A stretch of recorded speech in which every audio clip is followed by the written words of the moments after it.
अगर आप भी अपने बैंक खाते से लेन देन करते हैं तो अब आपको थोड़ा सा लिमिट में लेन देन करना पड़ेगा, क्योंकि अगर आपने लिमिट क्रॉस की तो ऊपर वाले भी लिमिट क्रॉस करके आपके घर नोटिस भेज देंगे। बैंकों के नए रूल आ चुके हैं जिसके मुताबिक अब आप अपना जो लेन देन है, जो आपका दैनिक लेन देन है या फिर जो आपका सालाना लेन देन है, अब वो फिक्स कर दिया गया है। अगर आपने लिमिट क्रॉस की तो फिर वो लोग भी लिमिट क्रॉस कर देंगे। अब आप एक दिन में कितना लेन देन कर सकते हैं, कितना पैसा भेज सकते हैं, कितना ले सकते हैं, फिर एक साल में कितना कर सकते हैं, एफडी आप कितनी कर सकती है, कितना उसके ऊपर ब्याज ले सकते हैं, तो सारी बातें आज आपको बताने वाला हूं। देखिए, पहली चीज तो मोस्टली इंडिया के लोगों के पास में सबसे ज्यादा जो अकाउंट है वो सेविंग अकाउंट है। सेविंग के बाद फिर जो है वो आ गया आपका सैलरी अकाउंट, देन उसके बाद में फिर आ जाता है आपका current account. Current account India में बहुत ही कम है और ये देश का दुर्भाग्य भी है, क्योंकि जितना ज्यादा करंट अकाउंट ओपन होंगे देश उतना ज्यादा अच्छा विकसित करने वाला होता है, और जितने ज्यादा सेविंग अकाउंट ओपन होते हैं उतना देश नीचे गिरता है। ये इकोनॉमिक का एक थोड़ा सा रूल है, तो फिर कभी समझाता हूँ चलो इसके बारे में। तो सेविंग अकाउंट में या फिर सैलरी अकाउंट से अगर आप लेन देन करते हैं तो अब आप सिर्फ एक दिन में 2.5 लाख रुपए तक का ही लेन देन कर सकते हैं जी। एक दिन 24 घंटे के अंदर अंदर सिर्फ 2.5 लाख रुपए का। और ये लेन देन कैसे गिना जाएगा, तो ये गिना जाता है अगर आपके अकाउंट में पैसा आया और आपके अकाउंट में फिर पैसा आया और आपके अकाउंट में फिर पैसा आया, आपके अकाउंट से पैसा गया, आपके अकाउंट से पैसा गया, आपके अकाउंट से पैसा गया, उसकी गणना 2.5 लाख मान ली जाती है। यह नहीं है कि आपको 2.5 लाख रुपए एक साथ ही किसी से लेने हैं। मान के चलो काफी सारे लोग क्या करते हैं, ये करते हैं कि भाई मैं ना तेरे फोन पे गूगल पे कर रहा हूं, तो यार आगे किसी को कर दे। अब उसने उसके अकाउंट में पैसा डलवाया, उसने आगे कहीं और भेज दिया, तो वो एक गणना हो जाएगी। तो आप जो मीडिएटर किसी के बीच में अगर आप ऐसे बने बैठे हो, वो आपके लिए खतरा बन सकती है। और अगर आप 2.5 लाख से ज्यादा की लिमिट क्रॉस करते हैं, आपके घर नोटिस आ सकता है। देन यही चीज जो है वो एक 1 ईयर के लिए, यानी कि 1 अप्रैल से लेके और 31 मार्च तक अगर आपका सेविंग अकाउंट है, तब आप सिर्फ उसमें 10 लाख रुपए तक का ही लेन देन आप कर सकते हैं जी। यानी कि सिर्फ आप 10 लाख रुपए उसके अंदर एंट्री करवा सकते हैं, 10 लाख रुपए आप कहीं पे भेज सकते हो। उससे ऊपर भी आप कर सकते हो, कोई मनाही नहीं है, लेकिन उससे ऊपर अगर आप जा रहे हो तो वो पैसा कहां से आया उसका पूरा का पूरा आपको ब्यौरा देना पड़ेगा। इसीलिए जो काफी सारे लोग हैं ना, वो आरटीआर भी नहीं भरते हैं। बहुत सारे लोग ऐसे हैं जो पैसा तो कमाते हैं पर आरटीआर नहीं भरते। आरटीआर भरनी चाहिए। आरटीआर एक अच्छी चीज होती है। आरटीआर से पता लग जाता है कि कितनी इनकम आपकी आ रही है, कहां से आ रही है, उसके खर्चे वर्चे दिखा के वो हो जाता है नॉर्मल। काफी सारे लोग ये डरते हैं कि आरटीआर भरेंगे तो टैक्स देना पड़ेगा, टैक्स लगेगा। देखो, सारे जुगाड़ है दुनिया के अंदर, तो सारे जुगाड़ लग के आपको एक अच्छी इनकम अगर आपकी है ना, अच्छी इनकम का मतलब अगर 15 लाख के आसपास भी इनकम है तो बच सकते हैं। काफी सारी ट्रिक्स ऐसी होती हैं, ठीक है। और अगर उसके बारे में अगर आप जानना चाहते हैं तो आप कमेंट कर दें, मैं आपको एक वीडियो बना के दे दूंगा, आपको पता लग जाएगा। जिसकी इनकम 10 से 15 लाख के बीच में होती है वो टैक्स से बच सकता है। हालांकि वैसे तो 5 लाख से ऊपर स्टार्ट हो जाता है, 2.5 लाख तक आप सेविंग कर सकते हो, 7.5 से ऊपर देना पड़ेगा, लेकिन बच सकते हो। कैसे वो फिर कभी बताता हूँ, या कमेंट कर दो, मैं वीडियो बना के दे दूंगा। तो 1 अप्रैल से लेकर 31 मार्च तक सिर्फ आप 10 लाख रुपए तक का अपने सेविंग अकाउंट में लेन देन कर सकते हैं।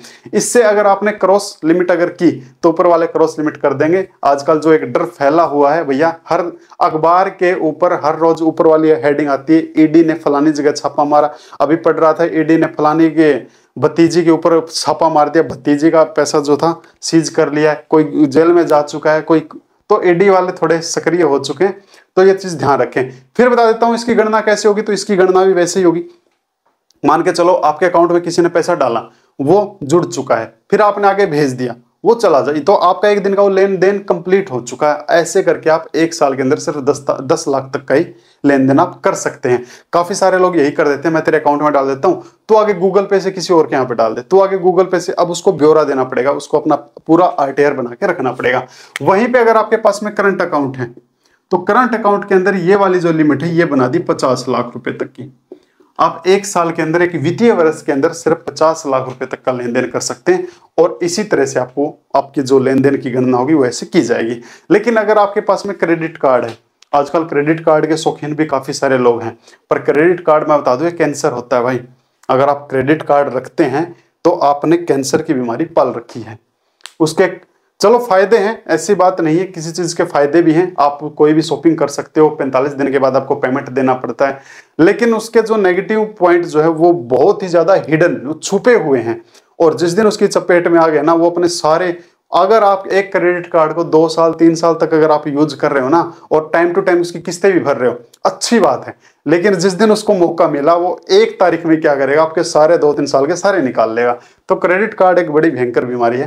अगर आप क्रेडिट कार्ड से कोई लेन देन करते हैं तो 1 लाख रुपए तक का कैश आप क्या कर सकते हैं 1 साल के अंदर, 1 अप्रैल से लेकर 31 मार्च तक कैश पेमेंट निकाल सकते हैं क्रेडिट कार्ड से। लेकिन अगर आप 1 लाख से ज्यादा का उससे करते हैं ट्रांजैक्शन, कैश की बता रहा हूं, जैसे एटीएम में डाला कैश निकाल दिया, तो फिर आपके घर नोटिस आ सकता है। आपको उसका ब्यौरा देना पड़ेगा कि आपने इतना पैसा निकाला तो निकाला क्यों और कहां वो लगाया है। और अगर मैं बात करता हूं शॉपिंग की, तो शॉपिंग आप कर सकते हैं 1 साल में सिर्फ 10 लाख रुपए तक की क्रेडिट कार्ड से। ऐसे क्या खरीद लिया भाई 1 साल में 10 लाख का यार, हैं? कोई तकड़ा आदमी होगा जो 2-2.5 लाख के जूते पहनता होगा, उसके तो चलो 4 जोड़ी जूते आए, 10 लाख की लिमिट हुई। तो अगर आप 10 लाख रुपए तक क्रेडिट कार्ड से शॉपिंग करते हैं 1 साल के अंदर, उसके बाद आपके घर पे नोटिस आ सकता है, हाँ भाई लल्लू लाल बता तो दे इतना क्या क्या खरीदा है, क्या क्या माल खरीदा है, क्यों खरीदा है, और इतना माल खरीदा है तो किसके लिए खरीदा है, और इतना पैसा आया है तो तूने चुकाया कैसे। तो सारी रिपोर्ट आपसे आपके घर नोटिस आ सकता है, तो आपको यहाँ पे समझ के चलना पड़ेगा। देन उसके बाद में काफी सारे लोग जो वो एफडी से भी इंटरेस्टेड रहते हैं, एफडी बनाने में। एफडी एक अच्छी चीज है, मैं एफडी को मैं खुद भी फॉलो करता हूं और मैं लोगों को सजेस्ट करता हूं। एफडी दी बेस्ट चीज होती है। आप एफडी बनाओ, अगर आपके पास में हर महीने एक अच्छी इनकम आती है और आप चाहते हो कि हल्की हल्की मेरी सेविंग हो जाए, तो वो पैसा एफडी में लगा दो। देखो एक तो होता है पैसा सेविंग करना और एक होता है एफडी में लगाना, दोनों अलग अलग बातें हैं। सेविंग अलग चीज होती है, मैं बताता हूं। देखो आपका सेविंग अकाउंट है, अगर आपने इसके अंदर 10,000 रुपया डाल दिया 1 साल के लिए, उसके ऊपर बैंक आपको देगा 3% से लेकर 4% के बीच में ब्याज। 10,000 रुपया रखा रहा तो। लेकिन अगर वहीं पे आप एफडी बनाते हैं तो आपको 7% से लेकर 8%, ये अलग अलग बैंकों के रेट होते हैं। आपको एफडी यानी कि डबल मिल रहा है, पैसा आपका उसी अकाउंट में है।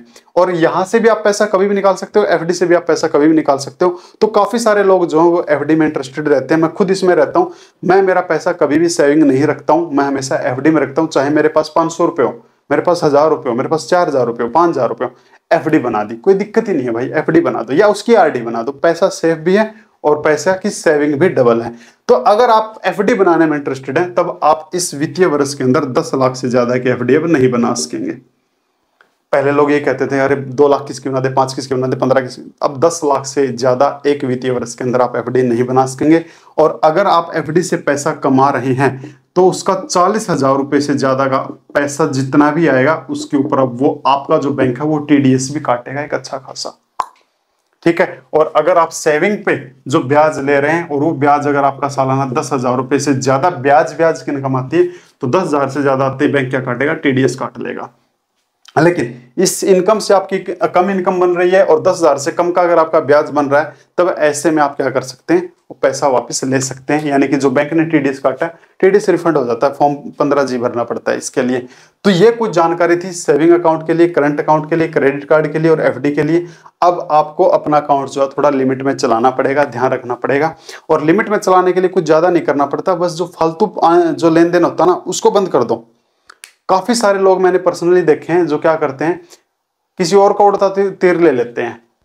भाई किसी के पास बोला यार मैं तेरे अकाउंट में डलवा दूंगा बैंक में जाके, मैं तो किसी के यहाँ पे गूगल पे कर दे।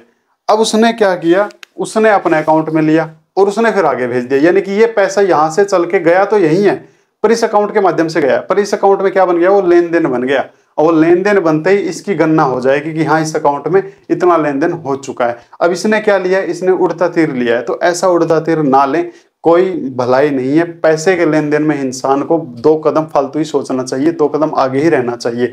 और पैसे के मामले में जितनी हो सके लिखा पढ़ाई करके रखनी चाहिए। अगर आप किसी को 10 रुपया दे रहे हो तो ले भाई साइन कर दे, ले भाई इसको लिख के लेके चला जा। पैसे का खेल ही कुछ ऐसा है, पैसा है तो सब कुछ है भाई। और पैसा आपको पता है माँ बाप से बच्चों को, बच्चों को माँ बाप से, भाई बहन सबको दूर करवा देता। पैसा बड़ी पावरफुल चीज है। तो पैसे का अगर जिक्र आते ही थोड़ा संभल के चलना स्टार्ट कर दो। अब जो होने वाला है ना, काफी सारे लोगों के मन में ये भी आएगा, अरे हमने 10 लाख से ऊपर क्रॉस भी कर भी दिया, 15 लाख भी कर दिया, तो क्या आफत आ गई। दुनिया कर रही है, आफत आने वाली है। दुनिया आज तक जो कर रही थी, अब ये देख लो, इतिहास गवाह है इतने सालों से कभी किसी मंत्री के घर पर रेड पड़ी हुई इतनी बड़ी बड़ी, कभी भी नहीं। इतिहास गवाह है, जाके देख लो। अब इन 3 सालों के अंदर अंदर कितने लोग फंस चुके हैं और बड़े बड़े नेता लोग फंस चुके हैं। और वो तो कहते हैं ना, आज उस पार्टी का पलड़ा भारी है तो दूसरे पार्टी वाले रगड़ रहे हैं, और जिस दिन दूसरी पार्टी आ गई उस दिन उस पार्टी वाले रगड़ेंगे। तो अब ये रिवाज बनने वाला है कि एक दूसरे के ऊपर छापे मरवाओ, छापे मरवाओ, छापे मरवाओ। और वो जो छापे वाली जो आंच है ना, वो कहते हैं चने के साथ में घुन पिसेगा, वो घुन है जनता। और कहीं ना कहीं वो छींटे हमारे जो हम जैसे जो लोग हैं ना, हम लोग यहाँ तक भी वो छींटे आने वाले हैं। तो अभी से अपना रिकॉर्ड मेंटेन करना स्टार्ट कर दें। और एक चीज और भी बता देता हूँ, ध्यान आ गई, कुछ लोग ये भी शानपत करते हैं, एक अकाउंट SBI में डलवा लिया, एक PNB में करवा लिया, एक HDFC में करवा लिया, एक एक्सिस में करवा लिया, 10 लाख। सारे अकाउंट आपके एक ही पैन कार्ड से लिंक हैं, एक पैन कार्ड से लिंक होते हैं सभी कार्ड, सभी अकाउंट।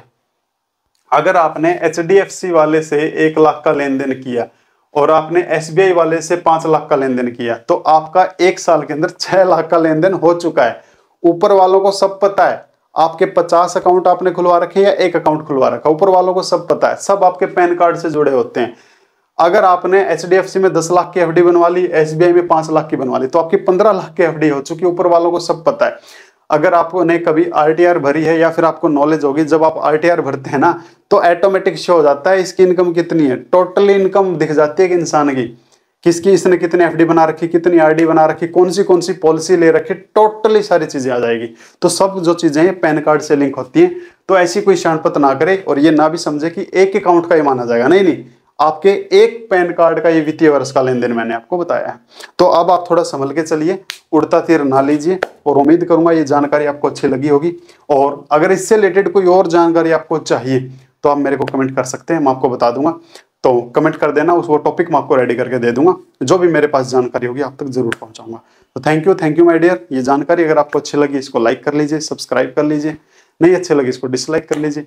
मेरे से संपर्क करना है या किसी और चीज के बारे में जानकारी लेनी है तो डिस्क्रिप्शन में मेरे लिंक मिल जाएंगे, व्हाट्सअप नंबर मिल जाएगा, कॉलिंग नंबर मिल जाएगा, इंस्टाग्राम की ID मिल जाएगी, फेसबुक ID मिल जाएगी, कहीं से भी जाके आप मेरे से संपर्क कर सकते हैं। Thank you my dear.